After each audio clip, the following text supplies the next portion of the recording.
తులారాశి వారికి సంవత్సరం ఆదాయం 11, వ్యయం 5, రాజ్య పూజం 2, అవమానము 2గా చెప్పబడుతూ ఉంటుంది. ఈ రాశి వారికి మార్చి చివరిలో శని 6వ స్థానంలోకి మారడం వల్ల వరుసగా అదృష్ట యోగాలు పట్టడం అనేది ప్రారంభం అవుతూ ఉంటుంది.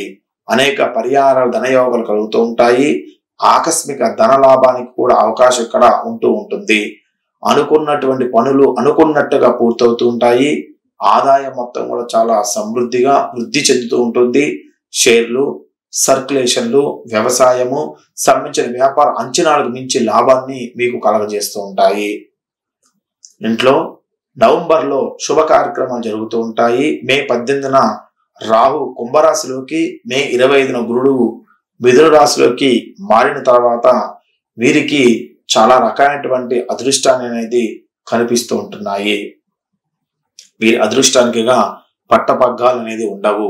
ఉద్యోగంలో పదోన్నతులు, వ్యవసాయంలో లాభాలు, ఉద్యోగంలో అనేక రకాలైనటువంటి ప్రమోషన్లు కలగటము, విద్యార్థి దశలో ఉన్న వాళ్ళకి మంచి లాభాన్ని చేకూర్చడం జరుగుతూ ఉంటుంది.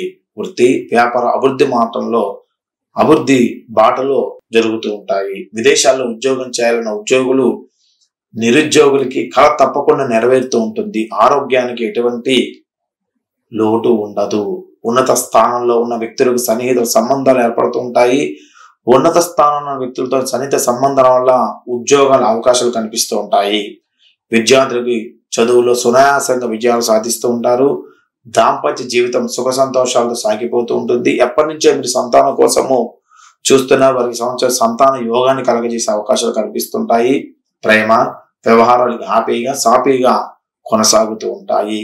ఉన్నత స్థాయి కుటుంబానికి చెందిన వ్యక్తితో పెళ్లి సంబంధం కుదురుతూ ఉంటుంది.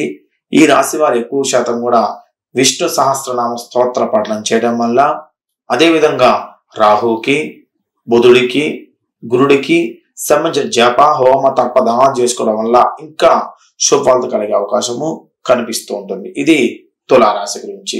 తదుపరి వృశ్చిక రాశి గురించి మనము తెలుసుకుందాం.